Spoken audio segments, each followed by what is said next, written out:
வாழ்க வளமுடன். பேராசி ஆனந்தி அன்பழகன், திருவண்ணாமலை. இன்னைக்கு நம்ம சிந்தனையாக என்ன தலைப்பில் எடுத்துக்கலாம் அப்படின்னா, திரு திருமூலரின் திருமந்திர பாடலாக 1717வது பாடலை நம்ம எடுத்துக்கலாம். தாப்பரத்துள் நின்று அருளாவான் சிவன், மாப்பரத்துண்மை வழிபாடு வாரில்லை. மாப்பரத்துண்மை வழிபாடு வளர்க்கும் பூவகத்து உள் நின்று பொற்கொடியாமே அப்படின்னு கொடுத்துருக்காரு. பொற்கொடி யாகுமே அப்படின்னு கொடுத்துருக்காரு. தா பரத்துள், தா என்றால் விரிந்து, கா என்றால் விரிந்துன்ற மாதிரி தா என்றால் தா. பரத் அப்படின்னா என்னங்க? இறைநிலை, பிரம்மம். அந்த பரத்துள் நின்று இறைவன் என்ன பண்ணுறாங்க? இந்த பிரபஞ்சம் முழுவதும் இருந்து இயங்கி கொண்டு அருளாளான் சிவன் அப்படின்னா, சிவன் என்றால் நம்மளுக்கு என்ன தெரியும்? உருவமற்றவன், இறைவன், இறைநிலை, இறை துகள். அந்த இறை துகள் இருந்து அருளாவான், எல்லாவற்றையும் இருந்து ஏங்கிக் கொண்டு இயக்கிக் கொண்டு நடத்தி கொண்டு இருப்பவன் சிவன், இறைவன் அப்படின்றதான் தாப்பரத்துள் நின்று அருளாவான் சிவன். மாப்பரத்துண்மை வழிபாடு வாரில்லை. மா அப்படின்னா இந்த உடல், இந்த உடலுக்குள் இருந்து அதே இறைவன் தான், இறை சக்தி தான். நம்ம மாப்பரத்துள் சொல்லக்கூடிய இந்த உடலுக்குள் இருந்து பரத்துண்மை நமக்குள் இருந்து உண்மையாக வழிபாடு இல்லை அப்படின்னா, இறைவன் தான் நமக்குள்ளே இருக்கிறான்றத உண்மையை உணர்ந்துக்கிறோம். ஆனால் வழிபாடு இல்லைன்னு அர்த்தங்க. நம்மை நாம் துதிப்பதில்லை, நம்மை நாம் உணர்ந்து கொள்ளவில்லை. இதுதானே ஒரு சொல்லியிருக்காரு சித்தர். ஊனுக்குள் நீ நின்று உலாவினதை காணாமல் நான் என்று நலமழிந்தேன் பூரணமே அப்படின்னு கொடுத்துருக்காரு.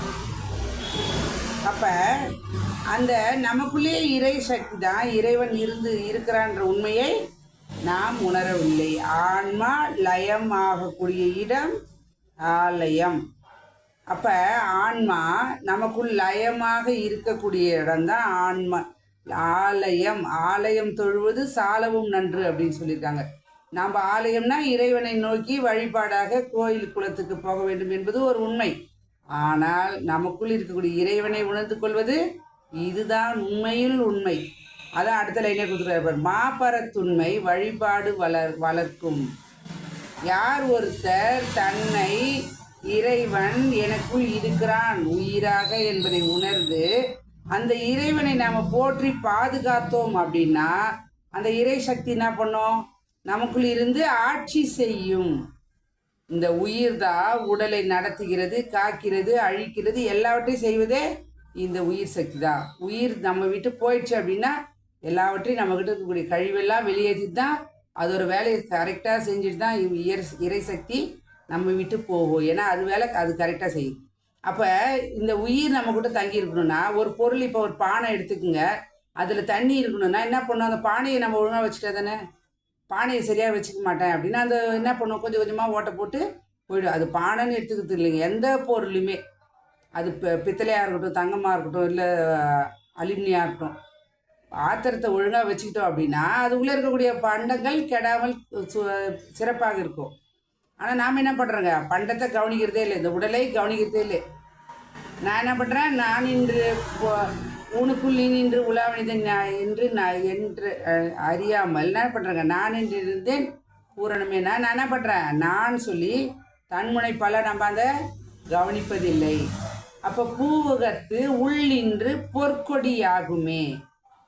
பூ, பூ என்றால் என்ன? ரொம்ப மென்மையான பொருள். அந்த மென்மையான ரொம்ப மென்மையானது உயிர் சக்தி. அந்த உயிர் சக்தி பூ உகத்து அகத்து உள்ளே உள்ளே உள்ளே நின்று பொற்கொடியாகுமே. பொற்கொடி, கொடினாவே நீங்கள் படர்ந்து செல்லக்கூடிய இடம், அது வளர்ந்து கொண்டே போகும்.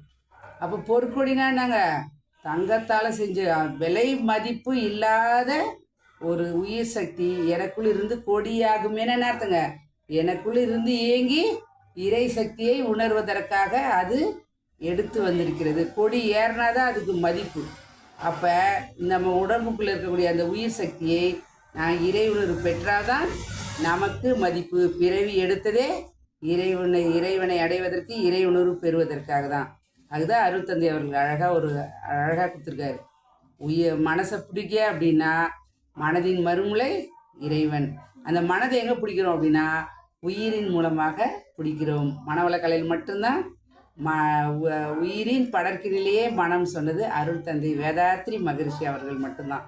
அந்த நிலையில் நாம் ஒரு பொற்கொடியாக மாறி இறை உணர்வை பெறுவதற்காக தான் இந்த பிறவி எடுத்திருக்கோம் என்பதை உணர்ந்து வாழ்க்கையில் சிறப்பாக வாழ்வதற்காக கொடுத்த மனவளக்கலையை பயன்படுத்தி கொள்வோம். வாழ்க்கையில் எல்லா வகையிலும் அமைதி வெற்றி உயர்வு பெறுவோம் என்று சொல்லி இந்த அற்புதமான வாய்ப்பை அளித்த இறைநிலைக்கும் குருவர்களுக்கும் திருமூலருக்கும் மற்றும் இது காலம் செவிமெடுத்த அனைத்து நல்ல அன்புள்ளங்களுக்கும் நன்றி நன்றி நன்றி. மீண்டும் ஒரு கவிதையோடு சந்திப்போம், சிந்திப்போம். வாழ்க வளமுடன்.